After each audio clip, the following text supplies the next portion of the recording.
السلام عليكم ورحمة الله وبركاته.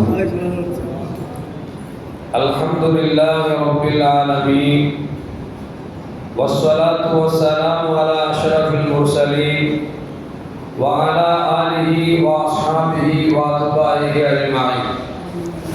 மேன்மைக்கும் சங்கைக்கும் உரிய பெரியோர்களே, சகோதரர்களே, எல்லாம் வல்ல அல்லாஹ் ஜல்ல ஜலாலுஹு நாம் செய்யக்கூடிய எல்லா நற்காரியங்களையும் முகஸ்துதியின்றி இஹ்லாஸான முறையில் இறைவனுக்காக செய்யப்பட்ட நல்வணக்கங்களில் நம் வணக்கங்களையும் அல்லாஹ் ஆக்கிக் கொள்வானாக. நாம் செய்யக்கூடிய வியாபாரங்களிலும் தொழில்துறைகளிலும் நஷ்டமில்லாத ஹலாலான நிரம்ப லாபத்தை பெற்று அந்த லாபகரமான வாழ்க்கை கொண்டு தம் தேவைகளையும் தேவை உடையவர்களின் தேவைகளை நிறைவேற்றக்கூடிய நல்ல பொருளாதாரத்தையும் உள்ள விசாலத்தையும் அல்லாஹ் நம் அனைவருக்கும் வழங்கி அருள்வானாக. கஞ்சத்தனம் என்கிற தீய பண்பை விட்டு அல்லாஹ் நம்மை பாதுகாத்துக் கொள்வானாக. நம்மை இந்த உலகத்தில் வாழ வைக்கும் காலமெல்லாம் நோயினுடைய ஈண்டோடு ஆரோக்கியத்தோடு அல்லாஹ் நம்மை வாழச் செய்வானாக. இந்த உலகத்தை விட்டு பிரிகிற பொழுது லா இலாஹ இல்லல்லாஹ் முஹம்மதுர் ரசூலுல்லாஹ் என்ற கலிமாவை மொழிந்து ஜன்னத்துல் ஃபிர்தௌஸை கண்ணால் கண்டு அகமகிழ்ந்து சிரித்தவனமா மரணிக்கக்கூடிய நல்தௌஃபீக்கின் அனைவர்களுக்கும் அல்லாஹ் தந்தருவானாக. மரணித்தும் மரணிக்காத இறைநேசர்களின் கூட்டத்தில் நம்மை ஆக்கி அருள்வானாக. நாளை மறுமையில கண்மணி முஹம்மது ரசூலுல்லாஹி ஸல்லல்லாஹு அலைஹி வஸல்லம் அவர்களின் திருக்கரங்களால் ஹவுதுல் கௌசர் என்கிற தாகத்தில் நீர் பருகி அன்னாரின் ஷஃபாஅத்தை பெற்று அன்னாரின் கரம்பிடித்து ஜன்னத்துல் ஃபிர்தௌஸ் என்ற உயர்ந்த சொர்க்கத்தில் அவர்களோடு அல்லாஹ் நம்மை சங்கமிக்க செய்வானாக.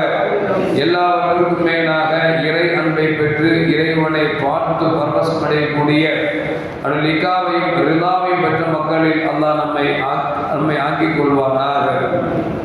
அருமையான மூமின்களே, கண்மணி முஹம்மது ரசூலுல்லாஹி ஸல்லல்லாஹு அலைஹி வஸல்லம் சொல்கிறார்கள், ذிக்ருல் அன்பியாஇ ஹுவல் இபாதா. நபிமார்களை பற்றி பேசிக் கொண்டிருப்பது, நபிமார்களை பற்றி நினைவு கொண்டிருப்பது அது வணக்கம் என்றார்கள் பெருமானார் ஸல்லல்லாஹு அலைஹி வஸல்லம். ذிக்ரு ஸாலிஹீன கஃபாரத்துல் லிதுனூப்.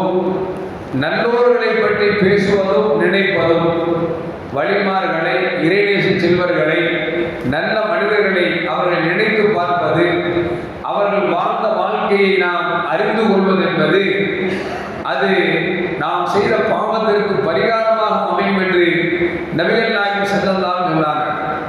அது மட்டுமல்ல, மேலும் சொன்னார்கள், திக்ருல் மௌத் சதகத்துன்.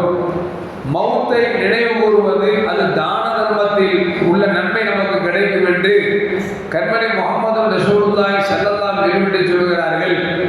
திக்ருல் குபூர், மன்னரை பற்றி சிந்திப்பது என்பது யுகர்ரிபுக்கும் அல் ஜன்னா, அது உங்களை சோழத்தின் பக்கம் நெருங்கி வைக்கும் என்று பெருமானார் ஸல்லல்லாஹு அலைஹி வஸல்லம் சொல்றார்.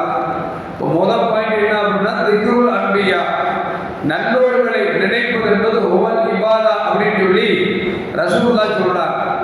அல்லாஹ் பாருங்க, குர்ஆன்ல நம்ம முஹம்மது ஸல்லல்லாஹு அலைஹி வஸல்லம் இறக்கப்பட்ட வேதத்தில் அதற்கு முன்னால் எத்தனை நபிமார்கள் வந்தார்களோ அத்தனை நபிமார்களையும் கோராவிட்டாலும் கூட பல முக்கியமான நபிமார்களை பற்றி அல்லாஹ் சொல்றான். மூசா அலைஹிஸ்ஸலாம் அவர்களை சொல்லுகிறான், ஈசா அலைஹிஸ்ஸலாம் அவர்களை சொல்லுகிறான், அய்யூப் அலைஹிஸ்ஸலாம் அவர்களை சொல்லுகிறான், ஆதம் அலைஹிஸ்ஸலாத்தை சொல்லுகிறான், நூஹ் அலைஹிஸ்ஸலாமை சொல்லுகிறான். இப்படி பல்வேறு நபிமார்களை அல்லாஹ் சொல்வதன் மூலியமாக, அதை ஓதுவதன் மூலியமாக, அதை படிப்பதன் மூலியமாக நமக்கு அது வணக்கமாக ஆக்கி தந்திருக்கிறான் என்பதால் தான் பெருமானார் ஸல்லல்லாஹு அலைஹி சொல்வார்கள், குர்ஆனின் வசனத்தில் ஒரு எழுத்தை ஓதினால் ஒன்றுக்கு 10 நன்மை கிடைக்கும் என்றார்கள் பெருமானார் ஸல்லல்லாஹு அலைஹி வஸல்லம் அவர்கள். இன்னும் சொல்ல போனால், அந்த குர்ஆனை ஓத தெரியாவிட்டாலும் கூட குர்ஆனை வெறும் பார்த்தாலே நன்மை கிடைக்கும் என்கிற அளவிற்கு நபிகள் நாயகம் ஸல்லல்லாஹு அலைஹி வஸல்லம் தந்திருக்கிறார் என்று சொன்னால், அந்த குர்ஆனில் நமக்கு முன்னால் வாழ்ந்த நபிமார்களை பற்றி சொல்லப்பட்டிருக்கிறது என்பதால் தான் நபிகள் நாயகம் ஸல்லல்லாஹு அலைஹி வஸல்லம் ஓத தெரிந்தால் ஓதுங்கள், அதற்கு பல மடங்கு நன்மைகள் இருக்கிறது. ஓத தெரியாவிட்டால் குர்ஆனை எடுத்து பார்த்தால் கூட அதற்கு நன்மை என்று பெருமானார் ஸல்லல்லாஹு அலைஹி வஸல்லம் சொன்னதற்கு காரணம் சொன்னால், நமக்கு முன்னால் வாழ்ந்த நபிமார்கள்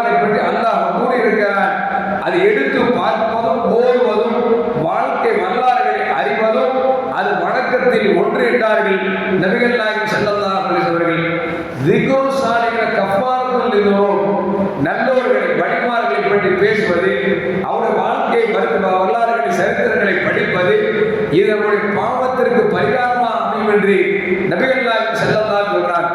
ஆனால் இன்னைக்கு வழிமாறு என்று சொன்னாலே மக்களுக்கெல்லாம் பீதி ஏற்பட்டு விடுகிறது. அவுளியாக்கள் சொன்னாவே ரொம்ப கஷ்டமா போயிடுது. ஏன்னா அவுளியா அப்படின்னு சாதாரண மனுஷரு, நம்மள மாதிரி ஒரு ஆளு, அவங்க நல்லவங்க கெட்டவங்க அல்லாத முடிவு பண்ணணும், நீங்க எப்படி முடிவு பண்றீங்க அப்படின்னு சொல்லிட்டு வழிமார்களை லேசாக நினைத்துக் கொண்டிருக்கிறார்.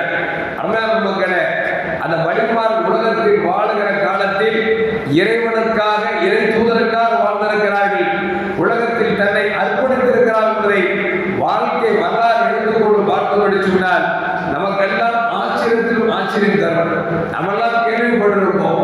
முஹையத்தீன் அப்துல் காதர் ஜீலானி கத்தஸல்லாஹு ஸலாதி அவள் தந்தை அபூ சாலிஹ் ஒரு பசியின் காரணமாக ஆற்றில வந்த ஆப்பிள் பழத்தை கொண்டு விட்டு இது யார் பழம் என்று தெரியாமல் பசியின் காரணமாக தின்னுவிட்டோம் என்று சொல்லி அவர்கள் அப்படியே நடந்து சென்று அந்த பழம் எந்த இடத்தில் வந்ததோ அது பக்கம் எதிர்நீச்சல் கொண்டு போகிறார்கள்.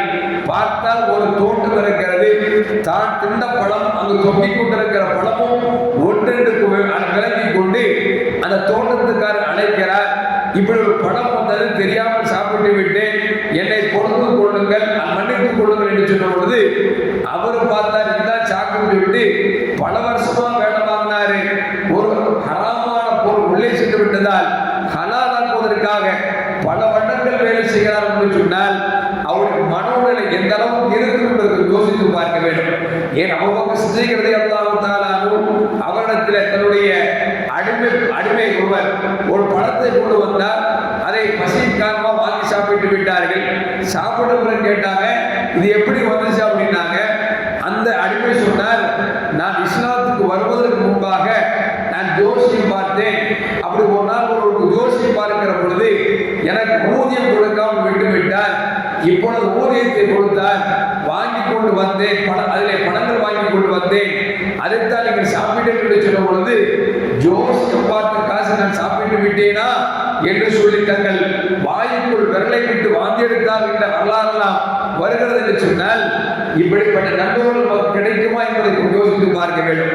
நாம் கடைகளுக்கு போறோம், நம்ம சாப்பிட்றதுக்கு பிரியாணி ஆசையா இருக்குது, கடை பார்த்தா காஃபி கடையா இருக்குது, மனசுக்குள்ள ஐயோ ஹராமா இருக்குமோ அப்படின்னு நினைக்கிறது மனசு சொல்லுது, வாய் சொல்லுது இல்ல இல்ல ஹலாலும் போட்டிருக்கான் அப்படின்ட்டு நினைச்சிடும். ஓனர்கிட்ட போய் கேட்கு சார் பிரியாணி ஹலாலான உடனே வியாபாரி சொல்லுவான், வாய் சாப்பிட்டா நல்ல ஒரு சாப்பாடு 2 சாப்பாடு சாப்பிடுவாரு, நல்ல காசு கிடைக்க சொல்லிட்டு ஆமா சார் நான் ஹலால் தான். நாம நினைச்சு அவன் பேச்சு நம்பி ஹலாலும் சாப்பிடுறோம். எதுக்கு சொல்லுவாருன்னா நம்மால் நாமே கட்டுப்படுத்த முடியவில்லை என்று சொன்னால் வழிமாறு உலகத்தில் வாழுகிற பொழுது இலை தலைகளை சாப்பிட்டு தன் வாழ்க்கையை கழித்திருக்கிறார்கள். இந்த உலகத்தில் வாழுகிறவர்கள் அல்லாஹ்வுக்காக இந்த உலகத்தை துறந்திருக்கிறார்கள் என்று சொன்னால் அவர்களை பற்றி பேசுவதும் கூட நம் பாவத்திற்கு பரிகாரம் பெறுவானார் ஸல்லல்லாஹு அலைஹி வஸல்லம். திக்ருல் மௌத் சதகா, மௌத்தை நினைவு கூறுவது சதகா என்று பெறுவானார் ஸல்லல்லாஹு அலைஹி வஸல்லம். மௌத்தை நினைவு வந்து செஞ்சீங்களே நாம் படோபடமான வாழ்க்கை நாம் வாழ மாட்டோம், ஹராமான செயல்பாடுகள் செய்ய மாட்டோம். ஏனென்று சொன்னால் மரணம் நமக்கு இருக்கிறது என்கிற எண்ணம் வந்துவிட்டாலே நம்மை விட்டு பெரும்பாவங்கள் எல்லாம் பெரும்பாலும் அது தூரமாகிவிடும். நீங்க பாவம் செய்ய வேண்டும் போய் எப்பா மௌத்து இருக்காது யோசிச்சு பாருங்க, அது அப்ப பார்த்துக்கலாம் அப்படிப்பா. ஏன்னா மௌத்து இவருக்கு சொல்லிட்டு தான் வரும்னு இவர் நினைச்சிட்டு இருக்காரு. அதனால ரசூலுல்லாஹ் சொல்றாங்க திக்ருல் மௌத்தி சதகா, மௌத்தை நினைவு கூறுவது உங்களுக்கு தான தர்மத்தின் நன்மை தரும் என்று நபிகள் நாயகம் ஸல்லல்லாஹு அலைஹி வஸல்லம். திக்ருல் குபூர், கபர்களை மன்னரைக்கு மூத்தப்பனும் அடிக்கிறாங்கல்ல, அந்த கபருடைய வாழ்க்கையை நினைத்து பார்ப்பது என்பது அது சொர்க்கத்தின் பக்கம் அவங்க நெருக்கி வைக்கும் என்று பெருமானார் ஸல்லல்லாஹு அலைஹி வஸல்லம். உண்மையில பார்க்கிறோம், நமக்கு முன்னால் வாழ்ந்த எத்தனை முதலமைச்சர்கள், எத்தனை பிரதமர்கள், எத்தனை மன்னர்கள், எத்தனை கோடீஸ்வரர்கள் மண்ணுக்குள் போயிட்டாங்க, போன எதை கொண்டு போகல. உலகத்தில் வாழ்ந்தா குறிப்பிட்ட காலம் வந்துச்சு, மௌத்தா போயிட்டாங்க, இப்ப அவருக்கு உலகத்துக்கு எந்த சம்பந்தம் இல்லை என்கிற சிந்தனை வந்து விட்டால் நாம் உலகத்தின் ஆசாபாசங்கள் நம் உள்ளத்தை விட்டு தூரமாகி சொர்க்கத்தின் பக்கம் நெருங்கி வைக்கக்கூடிய அமல்கள் நம்மிடத்தில் வந்துவிடும் என்பதால் தான் ரசூலுல்லாஹ் சொல்றாங்க, மன்னரையின் வாழ்க்கையை நினைத்து பாருங்கள், சொர்க்கத்தின் பக்கம் நெருக்கி வைக்கும் என்று நபிகள் நாயகம் ஸல்லல்லாஹு அலைஹி எழுதுகிறார். இன்னும் சொல்ல போனா சுஃபியான் சௌரி ரலியல்லாஹு தஆலா அவர்கள் சொல்லுகிறார்கள், எந்த இடத்தில் நபிமார்களையும் வழிமார்கள் நினைத்து பார்க்கிறார்களோ அந்த இடம் இருக்கிறதே அது அல்லாஹ்வின் அருள் இறங்கக்கூடிய இடம் என்று சொல்லி சுஃபியான் சௌரி ரலியல்லாஹு தஆலா அவர்கள் நமக்கு சொல்லித் தருகிறார்கள். எனவே அருமையான மக்களே, தொழுகை மட்டும் வணக்கம் அல்ல, தொழுகை என்பது ஃபர்தான வணக்கம்.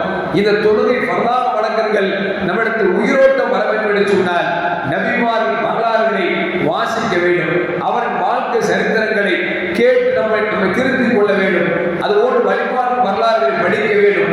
அவர் வாழ்க்கையை நாம் தெரிந்து கொண்டால்தான் நம்முடைய வணக்க வழிபாட்டில் உயிரோட்டம் கிடைக்கும் என்பதை மேம்பக்கள் சொல்லித் தருகிறார்கள். எல்லாம் அல்லாஹ் நல்லோர்களை நினைத்து பார்க்கக்கூடிய நல்ல மனிதர்களாக அல்லாஹ் என்னையும் உங்களையும் ஆக்கி அருள்வானாக. அஸ்ஸலாமு அலைக்கும் வரஹ்மத்துல்லாஹி வபரகாத்துஹு. ஸல்லல்லாஹு அலா முஹம்மத் ஸல்லல்லாஹு அலைஹி வஸல்லம். ஸல்லல்லாஹு அலா முஹம்மத் ஸல்லல்லாஹு அலைஹி வஸல்லம்.